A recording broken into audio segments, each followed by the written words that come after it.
Amém, louvado seja o Senhor. Querido Deus, te abençoe. Que alegria nós podemos ter esse tempo de culto ao Senhor e agora em especial de ouvirmos a palavra do nosso Deus. Eu quero convidar você a abrir sua Bíblia comigo na carta do apóstolo Paulo aos Filipenses, no capítulo 1, versículo de número 27. Irmãos, nós começamos nesse mês de fevereiro, como é de conhecimento de quase todos, se não da maioria, uma série de mensagens expositivas na carta do apóstolo Paulo aos Filipenses. Começamos e vamos seguir e prosseguir nessa exposição versículo a versículo, pela convicção que nós temos de que nós precisamos conhecer a palavra do Senhor, e não existe melhor forma de conhecer a palavra do nosso Deus do que verso a verso, versículo a versículo, palavra a palavra, para que o nosso coração seja edificado nas Escrituras que nos dão vida, que nos dão direção. E nessa noite, então, nós vamos dar sequência nessa exposição bíblica em Filipenses, capítulo 1, do versículo 27 até o versículo de número 30. E eu gostaria de convidar toda a congregação a que, se possível, ficasse em pé. Vamos ler a palavra do Senhor em uma só voz, com reverência santa diante do nosso Deus. Versículo 27 ao versículo de número 30. Vamos juntos em uma só voz? Vivei, acima de tudo, por modo digno do Evangelho de Cristo, para que, ou indo ver-vos, ou estando ausente, ouça no tocante a vós outros, que estáis firmes em um só Espírito, como uma só alma, lutando juntos pela fé evangélica, e que em nada estáis intimidados pelos adversários, pois o que é para eles prova evidente de perdição, é para vós outros de salvação, e isto da parte de Deus. Porque vos foi concedida a graça de padecerdes por Cristo, e não somente de crerdes nele. Pois tendes o mesmo combate que vistes em mim, e agora ouvis que é meu. Deus, nós te louvamos, e agora que nós lemos a tua palavra, nós te pedimos, ó Deus, que nós que aqui viemos ouvir a tua voz, possamos ouvir a tua voz. Fala ao nosso coração nessa noite, em nome de Jesus. Amém. Pode assentar-se. Irmãos, no século I, um poeta chamado Cícero cunhou uma expressão que se tornou amplamente conhecida e ainda hoje é utilizada em alguns locais. A expressão desse poeta, em língua latina, é a expressão o tempora o mores. O tempora o mores. O significado dessa expressão é bem simples. O que esse poeta estava dizendo é: que tempos são esses? Que costumes são esses? A tradução literal dessa frase é algo semelhante a isso. Que tempos? Que costumes? E essa expressão revela a percepção de Cícero, um poeta no primeiro século, de como ele olhava para todo o império romano e toda a civilização ao seu redor e percebia que eram tempos terríveis, costumes degradantes, destrutivos. Talvez, utilizando uma linguagem bíblica, nós pudéssemos descrever nas palavras dele como uma geração depravada, uma geração perdida, uma geração distante do Senhor. É interessante porque nós poderíamos emprestar facilmente essa expressão de Cícero e aplicar também aos nossos tempos hoje, não é verdade? E nós poderíamos dizer: Senhor, que tempos são esses? Que costumes são esses que nós, às vezes, vemos e enxergamos ao nosso redor em todo o tempo? E muitas vezes, com tristeza, nós acabamos por praticar também. Que tempos são esses? Que costumes são esses? E quando eu penso nessa frase de Cícero, e quando penso sobre nossa geração e sobre o nosso tempo, a pergunta que me vem à mente e ao coração é: como é que nós, como igreja, podemos viver diante desses tempos e diante desses costumes? Como é que nós, como igreja, como povo do Senhor, podemos habitar em meio de uma geração degradante, pecaminosa e anti-Deus? É interessante porque essa pergunta que eu estou partilhando com os irmãos é algo que de alguma forma também perpassa o coração do apóstolo Paulo. Se você se lembrar e olhar comigo na sua Bíblia, é interessante porque os versículos que antecedem aqui a sessão que nós lemos, Paulo faz uma espécie de sessão autobiográfica. Paulo começa a dizer sobre como ele tem convicção lá no versículo 21, por exemplo, de que viver é Cristo e de que morrer é lucro. De que se ele permanecesse vivo, continuando no seu ministério, isso significava servir ao Senhor Jesus. Mas que se a morte chegasse e ele fosse tomado, isso também significava estar com Jesus. Mas é interessante, porque o apóstolo tem uma convicção, e ele diz isso no versículo de número 24, que ele precisava, como uma espécie de urgência, permanecer. Ele está dizendo: Senhor, se o Senhor me levar hoje, isso é bom, porque eu vou estar contigo. Mas eu tenho convicção no meu coração de que o Senhor quer que eu permaneça. O Senhor quer que eu permaneça por causa daquilo que está no versículo 24 e 25. Porque essa igreja e as igrejas que eu tenho plantado precisam progredir na fé. Esse povo precisa ser fortalecido. Paulo tinha uma convicção de que ele precisava ainda mais, instruir o povo, capacitar esses crentes da igreja de Filipos, para que esse povo e esses crentes pudessem viver em meio a uma geração corrompida, como santos e como pessoas salvas e dedicadas ao Senhor Jesus. Se você olhar comigo, por exemplo, ao lado aí na sua Bíblia, capítulo 2, versículo de número 15, o apóstolo Paulo diz isso de maneira muito clara. Capítulo 2, 15, ele diz: fazei tudo sem murmurações nem contendas, verso 14, para que vos torneis irrepreensíveis e sinceros, filhos de Deus inculpáveis, no meio de uma geração pervertida e corrupta, na qual resplandeceis como luzeiros no mundo. Percebe o que o apóstolo está dizendo? Eu prefiro ficar. É necessário que eu fique, porque é preciso que essa igreja seja ainda mais edificada para que ela possa resplandecer nesse mundo, como luz do mundo. Que a igreja possa brilhar e o brilho da igreja de Cristo possa vencer as trevas. Que as trevas possam ceder na sua escuridão diante do brilho e do fulgor da igreja do Senhor Jesus. Mas para isso, essa igreja precisa ser edificada, para que ela seja inculpável, para que ela abandone o pecado, para que ela seja irrepreensível diante e no meio de uma geração corrupta e corrompida. O que é muito poderoso desse contexto do apóstolo Paulo é porque, sem dúvida nenhuma, você há de concordar comigo que o nosso contexto é idêntico a esse. Não é verdade? Nós vivemos, nas palavras do versículo 15 do capítulo 2, em meio a uma geração pervertida e corrupta.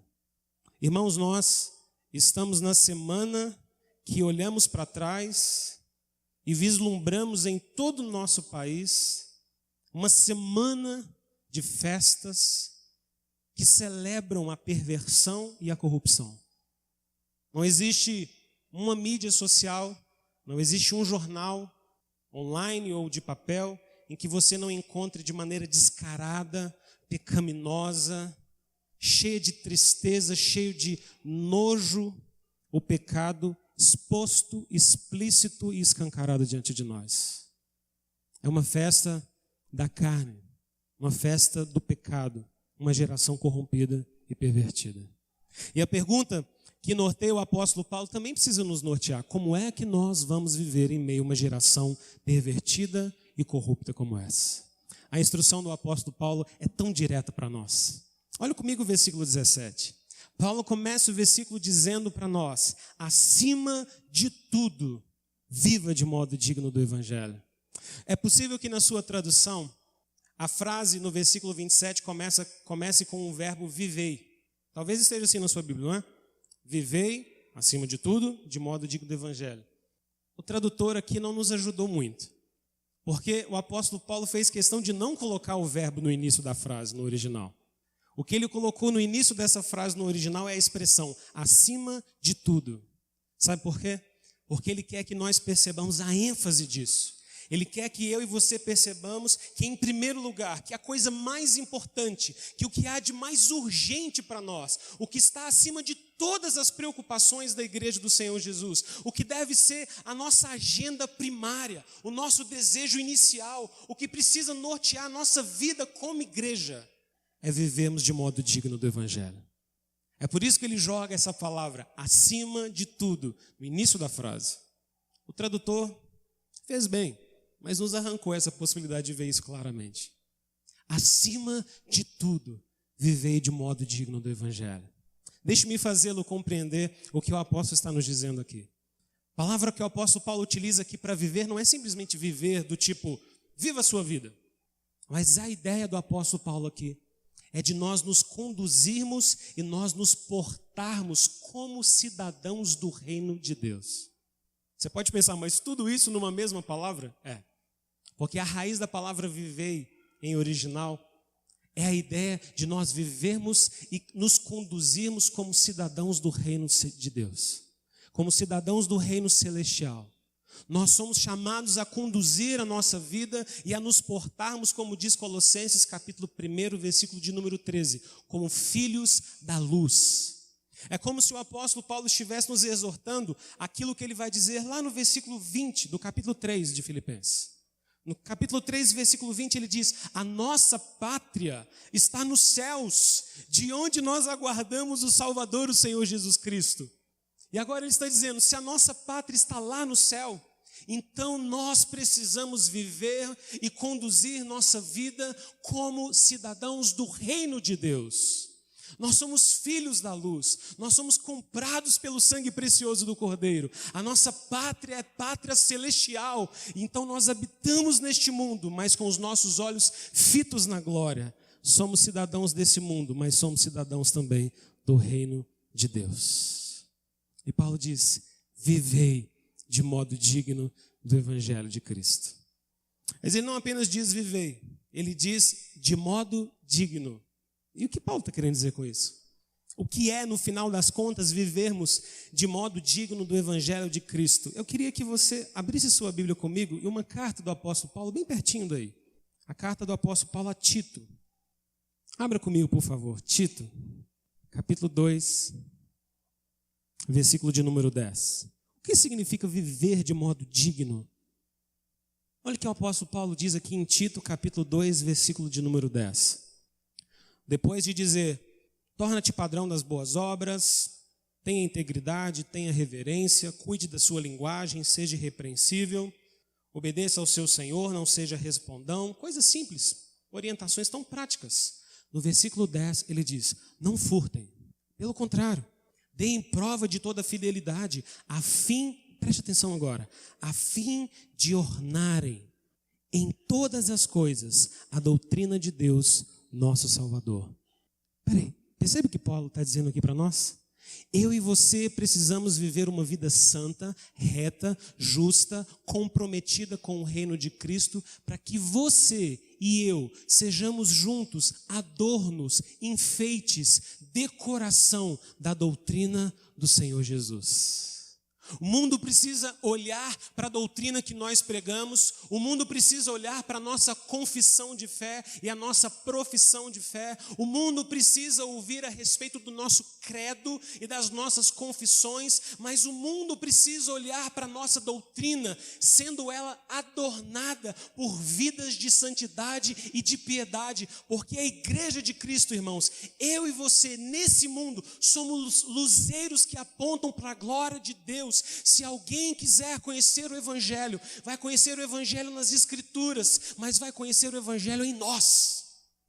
É por isso que o apóstolo diz, viva de modo digno do Evangelho do Senhor Jesus.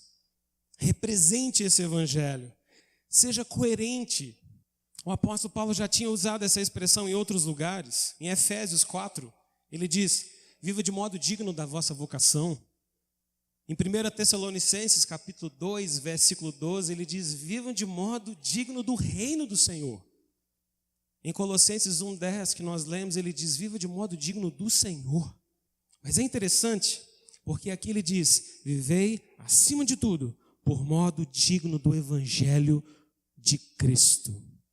Sabe por que Paulo enfatiza o Evangelho aqui?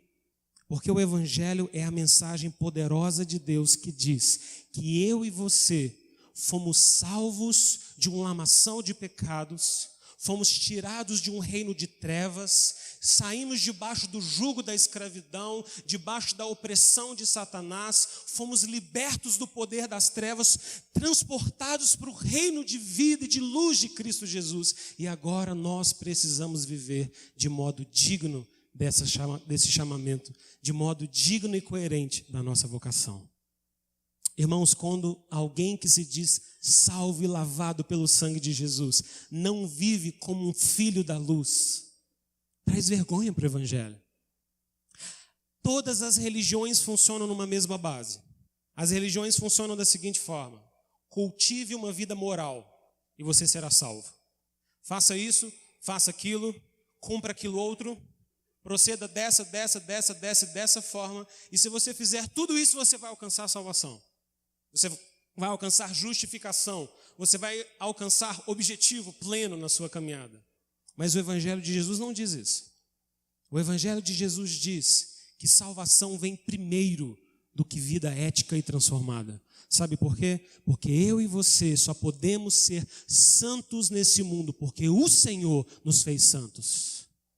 Só existe possibilidade de você atender a essa mensagem nessa noite e sair daqui no seu coração decidido a transformar-se, a mudar, a deixar seus pecados de lado. Só existe uma possibilidade: o Espírito Santo de Deus habitar dentro do seu coração. Porque se ele não habitar dentro do seu coração, essas palavras vão entrar no ouvido e simplesmente fugir por outro. Mas o Espírito de Deus Salvador, Redentor, que regenera, muda, converte, transforma nosso ser, que habita no seu coração, no meu coração, ele nos muda de dentro para fora. E agora nós podemos viver vidas transformadas como cidadãos do reino de Cristo Jesus, porque o Espírito desse Rei habita dentro de nós. Que gloriosa verdade é essa para o nosso coração, irmãos. Não depende da nossa força, não depende de quem quer, não depende da sua moralidade humana, depende da ação sobrenatural e constante do Espírito Santo de Deus no seu coração. Quer viver uma vida santa? Converse mais com o Senhor. Quer viver uma vida santa? Cumpra aquilo que o apóstolo Paulo nos diz em Efésios: enchei-vos do Espírito de Deus. E Paulo está dizendo para nós: vivei de modo digno do Evangelho de Cristo Jesus. Mas é interessante porque ao final do versículo 27, Paulo diz: eu quero que vocês vivam de modo digno do Evangelho de Cristo, para que, se eu for aí ver vocês, ou se eu estiver ausente, eu ouça a respeito de vocês algumas coisas. O que Paulo está dizendo é o seguinte: olha, eu preguei a vocês, eu plantei essa igreja, eu ensinei vocês o caminho do Senhor, e agora eu estou mandando uma carta para dizer: vivam de modo digno do Evangelho. Porque se eu for aí, se eu for visitá-los, ou mesmo que eu não vá, eu quero ouvir notícias de vocês. E notícias que carreguem características ou marcas de corações transformados. Que marcas são essas? Eu quero compartilhar isso com você essa noite. Quais são as marcas do nosso coração? Quais são as marcas de uma igreja que vive verdadeiramente de modo digno do Evangelho? A primeira marca que o apóstolo Paulo nos dá está aqui no final do versículo 27. Paulo diz para nós que a primeira marca de uma igreja que vive de modo digno do Evangelho é a sua firmeza em um só Espírito e em uma só alma. Leia comigo o finalzinho do versículo 27, acompanhe comigo. Ele diz: no tocante a vós outros, que eu ouça, que estáis firmes em um só Espírito, como uma só alma. A ideia do apóstolo Paulo aqui de estarmos firmes é de alguém que já conquistou uma posição, que já alcançou uma posição no fronte de batalha e agora precisa manter essa posição. Essa é uma linguagem bem comum, apóstolo Paulo. Ele usa essa linguagem em várias de suas cartas. Fiquem firmes, estejam firmes, permaneçam firmes. E o que ele está dizendo, irmãos, é que nós alcançamos uma posição, salvos pela graça, e agora diante dos ataques de Satanás, do mundo, das mentiras, das heresias, de tudo aquilo que quer perverter o povo do Senhor e a igreja de Cristo, eu e você precisamos ficar firmes, inabaláveis. Não podemos arredar nem sequer 1 centímetro da posição em que o Senhor nos colocou, porque nós não somos como aqueles que retrocedem, mas nós caminhamos para a glória, para o dia de Cristo, nosso Redentor. Nós não arredamos aos ataques do inimigo, nós resistimos a eles. Nós não cedemos aos pecados e à mentalidade do mundo, nós resistimos a essa mentalidade. Paulo diz isso, de modo muito claro, por exemplo, a igreja de Corinto. 1 Coríntios 16, 13, ele diz: sede vigilantes, permanecei firmes na fé, portai-vos como homens, fortalecei-vos. Não é impressionante a linguagem do apóstolo? Nós temos timidez de falar sobre a importância da coragem na vida cristã. Mas a palavra de Deus está recheada de exortações a que nós sejamos corajosos e manter firme nossa fé. Irmãos, o que faz com que eu e você lutemos contra o pecado e não cedamos às tentações e não sucumbamos diante da influência do mundo, da mentalidade do mundo, da perversão que tenta nos enredar de todas as formas, é a coragem do nosso coração, movida pelo Espírito Santo, de não cedermos às paixões, de vivermos firmes com o Senhor no nosso coração. É preciso coragem no Senhor, é preciso intrepidez espiritual. Tantas vezes nós somos tímidos na nossa vida espiritual. Muitos são tímidos para orar diante do Senhor. Se aproximam para falar com o seu Deus e cochicham, embuchicham palavrinhas temerosas e sem coragem. A Bíblia nos ensina a orar com instância diante do Senhor, a clamar a Deus, a pedir por misericórdia, a insistir, a incomodar o Senhor em oração. Esse é o chamado da palavra do Senhor. Porque nós somos como aqueles que não retrocedem. Nós caminhamos firmes à batalha de fé que o Senhor colocou diante de nós. Nós precisamos chegar no final da nossa carreira e dizer como o apóstolo Paulo: eu completei a minha carreira. Eu batalhei as batalhas que eu precisava batalhar. Eu estou firme no Senhor. O apóstolo Paulo nos ensina e nos deixa claro que há uma batalha contra os santos. Existe uma batalha contra a verdade de Deus, irmãos. Esse mundo é um mundo de mentiras, de ilusões, de fantasias. Todos os dias se levantam ideologias perniciosas contra a verdade de Deus, tentando nos enredar e nos enganar. Todos os meses você vai abrir uma revista que fala que Jesus não existiu, que a Bíblia é errada, que a verdade de Deus é relativa. Todos os dias você vai ler alguma coisa em algum lugar dizendo que casamento não deve ser simplesmente heterossexual, homem com mulher, mas que isso é um preconceito bíblico. Todas as vezes, o tempo inteiro, nas escolas, a educação dos nossos filhos, você vai ter mentiras querendo mudar a mentalidade dos nossos filhos, dizendo que meninos podem se portar como meninas e que meninas podem se portar como meninos, mas isso é mentira de Satanás. E a igreja do Senhor Jesus tem que ter essa convicção santa de que nós estamos numa luta e numa batalha de fé. E o apóstolo diz: fiquem firmes contra isso. Não ceda, meu irmão, não ceda. Não ceda, mesmo que isso te custe. Ore, clame, interceda, ore pelos seus filhos, mude seu filho de escola, mude a rotina do seu lar, mude a programação do seu lar, deixe a TV de lado, corte coisas, elimine coisas da sua vida, mas vamos nos manter firmes e inabaláveis diante do Senhor. Paulo não diz para eu e você fazermos isso sozinhos. Olha o versículo 27, ele diz: permanecei firmes em uma só alma, em um só Espírito. Nós somos um corpo, nós precisamos nos manter firmes no Senhor. Nós precisamos nos ajudar mutuamente, orarmos uns pelos outros mutuamente, intercedermos mutuamente uns pelos outros. Irmãos, se essa igreja não tiver uma vida poderosa e significativa de oração, essa igreja sucumbe diante dos ataques de Satanás e diante de uma geração pervertida e corrupta. O que pavimenta esse altar, o que pavimenta esse local onde nós estamos assentados, não pode ser apenas concreto. Precisa ser a oração do povo do Senhor, que confia e crê no Deus que a tudo sustenta. Como nós precisamos disso? Mas o apóstolo ainda nos diz mais. Versículo de número 27, bem no finalzinho, ele ainda nos dá uma outra instrução. A primeira característica de uma igreja que vive esse evangelho de um modo digno é permanecer firme. A segunda característica ele nos dá no final do versículo. Ele diz: lutando juntos pela fé evangélica. Irmãos, o apóstolo Paulo é ousado aqui a nos convocar, não é? Porque ele não está dizendo que a nossa vida cristã é uma vida de simplesmente ser conduzida. Ele não está dizendo que a nossa vida cristã é do tipo: fiz uma profissão de fé, fui aceito como membro de uma igreja e agora vivo o evangelho. Não. O O apóstolo diz, fiquem firmes. E agora ele diz, lutem juntos. Lutem juntos pela fé evangélica. Lutem juntos pela palavra do Evangelho, pela proclamação do Evangelho. Porque o Evangelho, nosso tempo, irmãos, no meio de uma geração corrupta e pervertida, o Evangelho é, muitas das vezes, misturado a mentiras. Quantos são aqueles que proclamam o Evangelho diluído em mundanismo, diluído em consumismo, diluído em amor por dinheiro, por fama, por vaidade, por vanglória.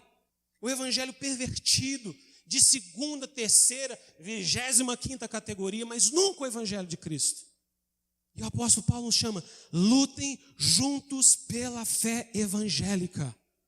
Paulo está falando sobre a proclamação verdadeira do Evangelho. Querido, eu e você precisamos acreditar que quando o Evangelho de Cristo é pregado de maneira fiel e verdadeira, vidas são transformadas pelo poder de Deus. Não existe barreiras contra o Evangelho de Cristo. Não existe barreiras contra a ação sobrenatural do Espírito de Deus. Nós precisamos lutar juntos pela fé evangélica, dispondo nossa própria vida.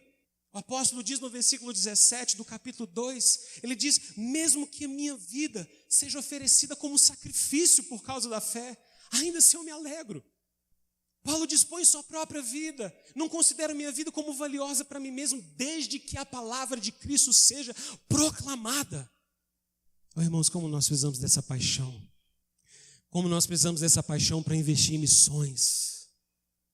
Homens e mulheres que saem daqui e vão para as regiões mais inóspitas, longínquas, sombrias do nosso planeta, às vezes povos envolvidos com costumes e religiões tão pervertidas e tão malignas, mas quando a palavra de Cristo é anunciada com fidelidade nesse lugar, as trevas cedem lugar à luz de Cristo Jesus e vidas são redimidas para a glória do nosso Senhor. Vale a pena lutar pela fé evangélica. E a pergunta que eu faço a você e a mim é, como nós temos lutado por essa fé? Responda essa pergunta no seu coração. Como é que nós temos, por exemplo, proclamado essa fé? Nós temos feito isso? A impressão que eu tenho é de que às vezes nós achamos que o Evangelho é um negócio meio, assim, sem graça. E que deixa a gente sem graça, aí a gente guarda o Evangelho assim, bem amarradinho no bolso. E aí se alguém pergunta para nós assim, você é crente? Você fala, pois é. Estamos juntos, né? Mas a minha igreja é boa. Fala um pouquinho sobre sua fé. Convertido, né? Convertido. Irmãos, a palavra de Deus é o poder de Deus. E você tem essa palavra nas suas mãos e no seu coração. Você não precisa defender a palavra de Deus. Como dizia Charles Spurgeon, ela é como um leão. Abra a jaula. Deixa que a palavra de Deus faça o resto. Simplesmente proclame a palavra do Senhor. Fale dela, lute pelo Evangelho. E o apóstolo Paulo diz ainda mais. Uma terceira característica no versículo 28, ele diz, em nada estáis intimidados pelos adversários. Primeiro ele diz, fiquem firmes. Segundo ele diz, lutem juntos. Em terceiro ele diz, tenham coragem diante dos adversários. Não fiquem intimidados diante dos adversários. Mesmo aqueles adversários distantes ou os adversários mais próximos. Não tenha medo dos adversários. Não tenha medo dos enfrentamentos que nós vamos ter como igreja. Irmãos, deixe-me dar uma notícia para você. Nós que cremos em Cristo Jesus, vamos ter nesse mundo grandes tribulações. Se alguém prega o evangelho que diz, venha para o Senhor Jesus e sua vida nunca terá problemas, esse evangelho é uma mentira das trevas. O evangelho da prosperidade que invadiu o nosso país e a nossa nação e enche tantos templos suntuosos e pomposos, gastando dinheiro e colocando toda aquela riqueza para louvor de alguns homens, isso é mentira de Satanás. Porque o evangelho de Cristo não é o evangelho da prosperidade. Eu odeio o evangelho da prosperidade de todo o meu coração. Porque o evangelho da prosperidade engana o pobre. O evangelho da prosperidade engana aquele que é nécio. O evangelho da prosperidade capta aquele que tem dificuldade de refletir sobre sua própria vida e o convence de que se ele dar todos os seus recursos e todas as suas finanças a uma igreja e a um suposto pastor, sacerdote, pós-sacerdote, quarta pessoa da Trindade, a vida vai se tornar feliz e alegre. O chamado do Senhor Jesus para mim e para você é: aquele que quer vir após mim, tome sua cruz e venha. Esse é o Evangelho. Essa é a palavra da verdade. Irmãos, Satanás se faz para enganar o povo de Deus como um anjo de luz. Não se engane diante das múltiplas heresias que nós temos no nosso tempo. Lute pela fé evangélica e não temos adversários. Não tema os adversários. Apocalipse diz que nos últimos dias bestas se levantariam enganando o povo de Deus, fazendo milagres, sinais, maravilhas. E todo o povo ia correr atrás dessas bestas, louvando e adorando a enganação do anticristo. Ó tempos, ó costumes, nós precisamos não temer os adversários, mas ter discernimento para ver a mentira. Nem tudo que leva o nome de Jesus, irmãos, é de Jesus. Nem tudo que tem Jesus na placa é de Jesus. E a pergunta que eu faço é que se Jesus estivesse aqui entre nós hoje e resolvesse passear em muitas das ditas igrejas evangélicas, se ele, por acaso, se reconheceria como Senhor de alguma delas. Eu tenho a impressão de que muitos iam quebrar a cara, ouvindo da voz do Cordeiro: eu nunca vos conheci. Nós precisamos ter coragem diante dos adversários. E sabe por quê? Porque o apóstolo diz no final do versículo 28, ele diz: olha, para eles isso é prova evidente de perdição, porque se eles perseguem a igreja de Cristo, eles já estão perdidos, condenados. Mas para nós, sofrer por Cristo, sermos perseguidos por Cristo, é sinônimo e sinal de salvação. Se você for perseguido por causa do nome de Cristo, depois de chorar as suas lágrimas, porque elas de fato vão rolar dos seus olhos, louve ao Senhor, porque Ele te deu a dignidade e o privilégio de sofrer por causa do nome do nosso Senhor. Sofrimento por causa do nome de Cristo é testemunho e sinal de que nós somos salvos pela palavra do Senhor. É normal que o mundo nos odeie, é normal que o mundo afronte a igreja de Cristo. É esperado que as trevas se levantem contra a igreja do Senhor Jesus, mas a boa notícia, a espetacular notícia é de que as portas do inferno não resistirão à igreja do Senhor. Você crê nessa palavra? Como isso traz paz ao nosso coração. Em quarto lugar, já caminhando para o final, Paulo diz que nós precisamos ser confiantes. Nós precisamos estar firmes, lutar juntos, ter coragem contra os adversários e ter esperança em meio às nossas dores, às tribulações e às perseguições. Se não veja o que o apóstolo Paulo nos diz no versículo de número 29. Ele diz: a vós foi concedida a graça de sofrer por Cristo e não apenas de crer em Cristo. Paulo chama sofrimento de graça. Foi dado a vós o dom, a graça, não apenas de crer em Cristo. O que Paulo está dizendo o Espírito Santo de Deus não apenas deu fé em vocês para que vocês creiam, mas Ele também deu o privilégio para vocês de sofrer por Cristo. Nós recebemos fé para crer em Cristo, fé salvadora, fé enraizada no nosso coração, fé que garante salvação, fé que cresce em nós e produz conforto espiritual. Nós recebemos junto dessa fé o privilégio de sofrer por Cristo. Veja comigo duas passagens importantes. A primeira delas, 2 Timóteo 3,12. Paulo diz ao jovem Timóteo: todos quantos querem viver piedosamente em Cristo vão sofrer. Será que alguém tem coragem de colocar essa promessa na caixinha de promessa em cima da televisão? Promessa de hoje: todos que querem viver piedosamente em Cristo vão sofrer. Senhor, essa não dá, vamos para a próxima. Promessa que Deus faz através do apóstolo Paulo ao jovem Timóteo é: Timóteo, se você quer viver piedosamente, você precisa viver piedosamente como um santo, como um crente. Sabe de uma coisa? Todos os que querem viver piedosamente vão sofrer.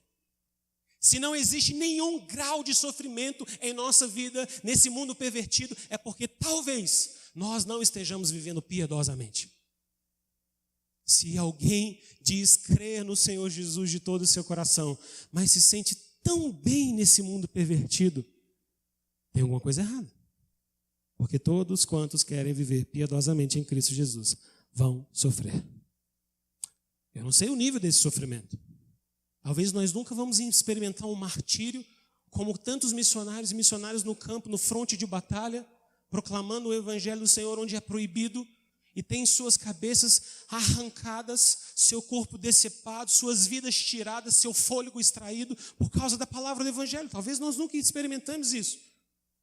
Mas se você desejar e decidir viver piedosamente em Cristo Jesus, você vai ter problemas em casa, você vai ter problema com seus parentes ímpios, você vai ter problemas com as pessoas mais próximas de você, que talvez não gostem tanto de você porque você fala muito de Jesus. Pessoas que acham você chato porque você as convida para vir à igreja e fala que o Senhor Jesus é o Salvador. Pessoas que ficam bravas com você porque quando elas dizem que o Deus é o mesmo, você diz não, não é o mesmo. Pessoas que acham estranho você frequentar uma igreja e dizer que no domingo você tem uma prioridade que não pode ser trocada por nada, que é vir à igreja cultuar ao Senhor. E talvez alguém dizer, eu não vejo sentido nisso, eu estou aqui te visitando, porque você não pode ficar comigo. E você diz, eu preciso ir para a igreja. Pode me visitar no domingo, mas vai embora às 6 horas. É uma boa dica, não é? Faz um café das 6, despede com alegria. Você vai arrumar um jeito interessante de fazer isso. Mas, irmãos, se nós quisermos viver piedosamente em Cristo Jesus, nós vamos sofrer. Não tem outra saída. Jesus diz em Marcos capítulo 8, versículo 34, as palavras que eu já disse aqui, agora eu quero ler. Se alguém quiser vir após mim, a si mesmo se negue, tome a sua cruz e venha. Se alguém te apresentar um convite por evangelho diferente desse, diga como a Bíblia nos ensina a dizer, isso é anátema. Isso é anátema. Isso é maldição. Isso não é verdade. Porque este é o chamado de Jesus. Concluindo para nosso coração, irmãos, nós como igreja juntos, esse não é um chamado sozinho. O apóstolo Paulo está nos chamando como igreja. Precisamos abandonar o sonho mundano da teologia da prosperidade. Abandonar o sonho mundano da boa vida. Abandonar o sonho mundano de que nós vamos viver nossa vida e trabalhar até alguns 50 e poucos anos e depois tentar descansar e não fazer mais nada. Abandonar o sonho mundano de que nós podemos simplesmente frequentar uma igreja e não necessariamente servir a Jesus. Abandonar o sonho mundano de juntar riquezas para si mesmo e assentar-se sobre elas para nos tornarmos ricos em nossas próprias vontades. Nós precisamos abandonar o sonho mundano e tomar o caminho do Calvário para a proclamação do Evangelho de Cristo e vivemos vidas que glorificam o nome do Senhor Jesus. Eu queria deixar essa palavra para você nessa noite. Fique firme no Senhor. Lute pela fé evangélica. Tenha coragem diante das oposições e confie no Senhor no meio dos maiores sofrimentos que talvez sobrevenham sobre você. Vamos orar juntos? Feche seus olhos. Vamos clamar. Clamar ao Senhor. Eu queria te convidar que essa sua oração agora não fosse por você, fosse por nós. Fosse por essa igreja. Que você clamasse para que o Senhor nos desse a nós aqui, como igreja, como família de fé, como corpo de Cristo, firmeza, luta pela fé evangélica, confiança no Senhor, sem temor dos adversários, confiança no Senhor no meio das perseguições. Ore para que o Senhor dê a essa igreja intrepidez no evangelho, paixão por missões, sede pela proclamação do nome de Cristo aqui e nos confins da terra. Que o nosso coração exista para a glória do nosso Senhor e que Ele nos faça resistir firmes diante dos ataques de Satanás, diante da influência do mundo, diante das inclinações da nossa carne. Fale com o Senhor agora. Vamos orar juntos. Vamos interceder por essa igreja. Senhor, nós te louvamos, Deus, e nós te rogamos, ó Senhor, que Tu nos faças, ó Deus, firmes e inabaláveis diante dos ataques, ó Deus, que o povo do Senhor recebe. tantas mentiras, tantas fantasias mundanas, tanta, Deus, perversão, pois nós vivemos em um meio de um povo de impuros lábios. Mas nós contemplamos a tua face, Deus, em Cristo Jesus. Nós somos salvos pelo Senhor. Nos ajude, Deus, a permanecermos firmes e inabaláveis diante do mundo. Ó Deus, nós te rogamos também, ó Pai, que o Senhor nos faça ter coragem para lutarmos juntos pela fé evangélica. Ó Deus, que nós não cedamos às nossas próprias paixões e vontades e vivamos vidas desperdiçadas, ó Deus, simplesmente querendo agradar as nossas próprias vontades, ó Deus, mas que o nosso coração seja inclinado para a tua glória, Senhor. Que haja em nós generosidade, liberalidade, Senhor. Que haja em nós um desejo de ver o reino do Senhor tomando a face da terra e a alegria do Senhor alcançando os povos e as nações. Que os povos, ó Deus, os mais recônditos desse mundo, aqueles, ó Deus, que aqueles lugares tão distantes nunca sequer ouviram a palavra do Evangelho, sejam alcançados pelo serviço da igreja do Senhor Jesus. Sejam alcançados pela palavra do Senhor Jesus, que a igreja, Deus, mande os seus melhores homens, as suas melhores mulheres, os seus jovens mais capacitados, ó Deus, os frontes, ó Deus, de evangelização, para que a palavra do Senhor seja proclamada a toda criatura.